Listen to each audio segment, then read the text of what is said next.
سب سے پہلے تو برادر شاہد ماکلی کو بہت بہت مبارکباد ان کے اس تازہ شعری مجموعے پہ. اردو کا یہ تیسرا شعری مجموعہ ہے. ایک شعری مجموعہ ان کا سرائکی میں بھی ہے. شاہد ماکلی جو ہے یہ ہمارے ان دوستوں میں ہیں، جیسے بھی اشفاق نے بھی بات کی، افضل بھائی نے بھی بات کی، جو شاعری کو صرف جذباتی سطح پر یا کیفیات کی سطح پر نہیں برتتے. ان کے ہاں شاعری جو ہے وہ ان کا ایک پوری کائنات کا جو ایک نظریہ ہے، ایک اوور ویو ہے، اس کے اظہار کا اور اس کے بیان کا ایک وسیلہ ہے. لیکن یہاں یہ ایک میں بات واضح کر دوں کہ ہم جب ایک سائنٹیفک اپروچ کی بات کرتے ہیں یا ہم کائناتی ایک اوور ویو کی بات کرتے ہیں، تو ابھی یہ ذکر بھی ہوا کہ جی ماکلی صاحب نے کہا کہ کیفیت اس میں شاید کہیں پیچھے رہ جاتی ہے. یہ بڑا ایک نازک مرحلہ ہے، کیونکہ شعر جو ہے اساتذہ نے بھی یہی تعریف کی ہے، اور آج بھی ہم جب بیٹھ کے کسی شعر سے حظ اٹھا رہے ہوتے ہیں، یہ جو شاعر ہیں وہ شعر کہنے کی اذیت سے گزر رہا ہوتا ہے جس وقت، تو وہ اسے اس بات کا احساس ہوتا ہے اور ادراک ہوتا ہے کہ شعر بنتا کیفیت کے ساتھ ہے. جب تک کیفیت شامل نہیں ہوتی اس وقت تک وہ ایک سٹیٹمنٹ ہوتی ہے، اس وقت تک وہ ایک ورسیفیکیشن ہوتی ہے، وہ شعر نہیں ہوتا. لیکن معاملات حسن و عشق جب آپ بیان کر رہے ہوتے ہیں جو شاعری کے جنرل موضوعات ہیں، تو اس کے اندر کیفیت کو لانا نسبتاً آسان کام ہے شاعر کے لیے، کیونکہ یہ آپ کا روزمرہ کا معاملہ ہے کہ ہماری کیفیات جو ہیں وہ اٹیچ ہی ہمارے ہجر و فراق کے جو مضامین ہیں، محبت کے جو مضامین ہیں، یا جو تعلق کے جو مضامین ہیں، تعلق کے حوالے سے جو مضامین ہیں، ہماری ساری کیفیات اس کے ارد گرد بن رہی ہوتی ہیں اور ہم شاعری میں اس کے ارد گرد بنتے ہیں. اب شاہد ماکلی نے اپنے لیے ایک بڑا کٹھن راستہ انتخاب کیا، اور وہ کٹھن راستہ یہ انتخاب کیا کہ اس کے شعر کے جو موضوعات ہیں وہ ہماری ایک روزمرہ کی یا تعلقات کی یا حسن و عشق کے جو مضامین ہیں ان کے بیان کا معاملہ نہیں رہا. شاہد ماکلی شاعر کو اپنی روزمرہ کی زندگی کی سطح سے اٹھا کر ایک سائنسدان کی سطح پر لے گیا، ایک ماہر فلکیات کی سطح پر لے گیا، ایک ایسے اس انسان کی سطح پر لے گیا جس کے پاس ماضی کا شعور بھی ہے، جس کے پاس آج تک جو ترقی، جو ڈیولپمنٹ ہو چکی ہے اس کا شعور بھی ہے، اور جو جدید ترین نظریات ہیں، چاہے وہ اضافیت کا نظریہ ہو یا مابعد الطبیعات کا نظریہ ہو یا کوئی بھی نظریہ ہو، وہ تمام نظریات کا شعور رکھنے والا جب شعر کہہ رہا ہے تو وہ موضوعات کو زمان اور مکان سے باہر کے ایک کینوس پر لے کر جاتا ہے. تو وہاں پر وہ کیفیت کیسے لے کر آئے، وہاں پر وہ شعر کو شعر کیسے بنائے. یہ بڑے بڑے ہمارے جو اساتذہ بھی جن لوگوں نے اس میدان میں قدم رکھنے کی کوشش کی، یا ایسے موضوعات کو، شہزاد احمد صاحب کی مثال ہمارے سامنے ہے، اور بہت سارے سینئر ہمارے شعراء ہیں جنہوں نے بہت سارے سائنسی علوم کا سہارا لیتے ہوئے اس کو شعریت میں ڈھالنے کی کوشش کی. شعر بن گئے، ورسیفیکیشن ہو گئی، لیکن بہت کم شعر ایسے بنے جن کو پڑھنے کے بعد وہ آپ کے روح کے تار کو وہ چھیڑتے ہیں. لیکن شاہد ماکلی کی جو تجاذب میں نے ابھی تقریباً میں آدھی سے زیادہ کتاب میں یہ پڑھ چکا ہوں. میرا کتاب پڑھنے کا بھی مطلب تھوڑا سا وہ ٹائم سپین لمبا ہوتا ہے، کیونکہ میں غزل کو بسر کرتا ہوں، اور غزل اور شعر جب آپ کو روک لیتا ہے تو پھر آپ تھوڑا سا اس پر رکتے ہیں، پھر آپ اسے بار بار پڑھتے ہیں، اسے دہراتے ہیں، اسے انٹرنلائز کرتے ہیں، اس کو بسر کرتے ہیں. تو ان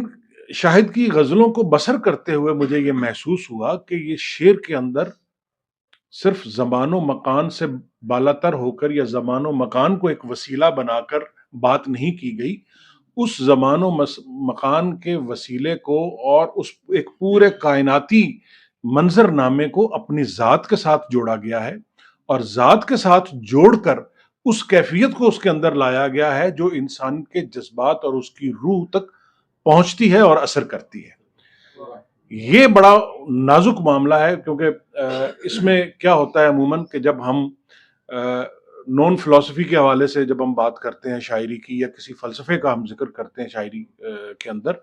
تو وہاں پر شعر بنانا بڑا مشکل ہو جاتا ہے۔ فلسفے کو شعر بنانا، اقبال کے ہاں یہ کمال اپنی بلند ترین سطح پر موجود ہے کہ جہاں فلسفے میں انہوں نے شعر نکالے ہیں، اور شعر بھی ایسے نکالے ہیں کہ وہ ضرب المثل بن گئے۔ ورنہ عموماً ہم کیا کرتے ہیں کہ ہم جذبات سے شعر بناتے ہیں، کیفیات سے شعر بناتے ہیں، لیکن یہاں شعر پڑھتے ہوئے آپ کو کہیں یہ محسوس نہیں ہوتا کہ جذبات کہیں پیچھے رہ گئے ہیں۔ وہ جذبات اس شعر کا حصہ ہوتے ہیں، لیکن وہ شعر جذبات کا شعر نہیں ہوتا، وہ شعر معاملہ بندی کا شعر نہیں ہوتا۔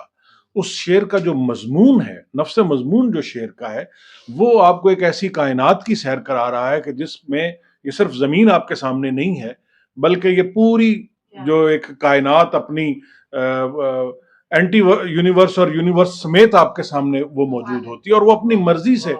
زمان و مکان کو گھما کے کبھی آگے لے جاتے ہیں، کبھی پیچھے لے جاتے ہیں، کبھی وہ تقویم کے سرے پہ کھڑے ہوتے ہیں اور کبھی وہ کسی ایک دوسرے انتہا پر وہ اس کو پہنچا دیتے ہیں، لیکن اس میں وہ اپنے آپ کو اور اپنی محبت کو پیچھے نہیں چھوڑتے، اس کو وہ ساتھ ساتھ رکھتے ہیں۔ تو یہ بڑا مشکل رستہ تھا جو ماکلی صاحب نے اختیار کیا، اور کامیابی سے اختیار کیا، کیونکہ میں نے بہت سارے اشعار جب میں نے شعر کے مضمون پہ غور کیا تو میں حیران ہوا، خود حیران ہوا کہ اچھا اس مضمون کے اندر کیا کیفیت آ سکتی ہے،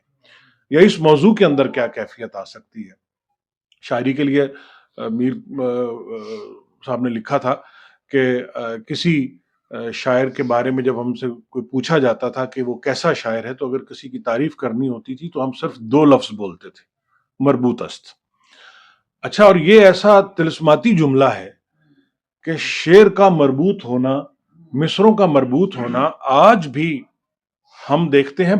بے شمار شعراء ایسے ہیں اور بے شمار شعر ایسے ہیں جن پہ آپ بے اختیار واہ واہ کر رہے ہوتے ہیں، لیکن ایک مصرع اور ہوتا ہے، دوسرا مصرع اور ہوتا ہے، ان کا آپس میں تعلق نہیں ہوتا۔ آپ کھینچ کھانچ کے کوئی تعلق بنا لیں، جوڑ لیں، وہ ایک الگ بن جاتی ہے، لیکن وہ ایک مضمون اس میں نہیں آ رہا ہوتا، ایک ربط جو ہے وہ اس میں نہیں آ رہا ہوتا۔ یہاں ماکلی کے ہاں کیا ہے کہ مضمون کی سطح پر بھی، کرافٹ کی سطح پر بھی، اور کیفیت کی سطح پر بھی، تینوں سطحوں پر انہوں نے شعر کی جو شعریت ہے اس کو ملحوظ خاطر بھی رکھا ہے، اور اس میں یہ اپنی بات کہنے میں کامیاب بھی ہو گئے۔ جو یہ ایک پیغام پہنچانا چاہ رہے تھے یا جو ایک بات کرنا چاہ رہے تھے، وہ بات انہوں نے بڑی کامیابی سے کہہ بھی دی ہے۔ اور یہ میں سمجھتا ہوں کہ ابھی جیسے بات کی کہ ہمارے ہاں تھوڑا بہت یہ چلن بن گیا ہے کہ ہم شعر لکھتے ہوئے یا شعر کہتے ہوئے خاص طور پر جو ایک مشاعرے کی داد کا عنصر ہے اس کو بہت زیادہ ذہن میں رکھا جاتا ہے، اور یہ کوشش کی جاتی ہے کہ ایسے ایکسپریشن آئیں یا ایسے الفاظ آئیں یا ایسی گفتگو شعر کے اندر ہو کہ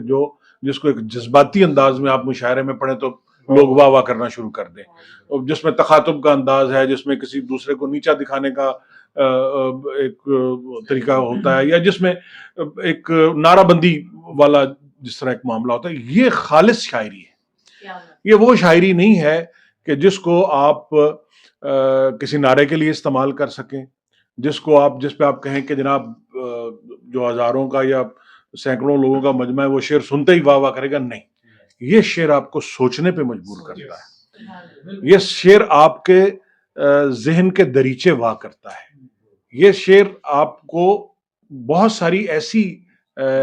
کیفیتوں سے اور ایسی حقیقتوں سے روشناس کراتا ہے کہ انسان ایک لمحے کے لیے چونکتا ہے، اور پھر وہ حیرت میں مبتلا ہو جاتا ہے کہ اچھا یہ بھی کیا جا سکتا ہے، یہ بھی ہو سکتا ہے۔ چونکانے کے عمل کو بڑا اپریشیٹ بھی کیا جاتا ہے کہ شعر کے اندر اگر ایک چونکانے کا عمل شامل ہے، یا کوئی ایسا لفظ شامل ہے، یا کوئی ایسا خیال، الٹا سیدھا خیال ہے کہ سننے والا چونک جائے کہ یہ کیا نئی بات کہہ دی ہے، بابا ابیر ابو ذری کا ایک مصرع مجھے یاد آ جاتا ہے کہ وہ کھوتے اڑ دے بن پوچھل تالاب دے اندر ویکھے نے، کہ وہ یہ نئی شاعری جو ہے وہ اس میں وہ، تو اس طرح کی بات کہہ کر آپ شاید چونکا لیں کسی کو، لیکن وہ چونکانا جو ہے وہ کوئی حیرت کے مقام پر آپ کو نہیں لے کر جاتا، وہ یہ اس بات پر آتا ہے کہ اچھا یہ پتہ نہیں کیا بات کہہ دی، اس میں سے کیا بات نکالنی ہے، لیکن یہاں جو مضامین ہے وہ آپ کو ایک ایسی حیرت کی دنیا کے ساتھ روشناس کراتے ہیں کہ جو آپ کی شعری کیفیات کے ساتھ ساتھ آپ کے روح کے تاروں کو بھی جھنجھوڑتی ہے اور آپ کو سوچنے پہ بھی مجبور کرتی ہے۔ میں ماکلی صاحب کو مبارکباد پیش کرتا ہوں، مختلف انداز ہے، مختلف فکر ہے اور ایک مختلف طرز کی یہ کتاب ہے، اسے ضرور پڑھیے گا، اور صرف پڑھنا نہیں ہے اس کو، مطلب بسر کرنا ہے اس کو، کوشش کریں کہ وہ، یہ خیر آپ کو خود اپنے آپ، اچھی شاعری جو ہوتی ہے وہ خود اپنے آپ کو پڑھوا بھی لیتی ہے اور بسر بھی کروا لیتی ہے، تو بہت مبارکباد۔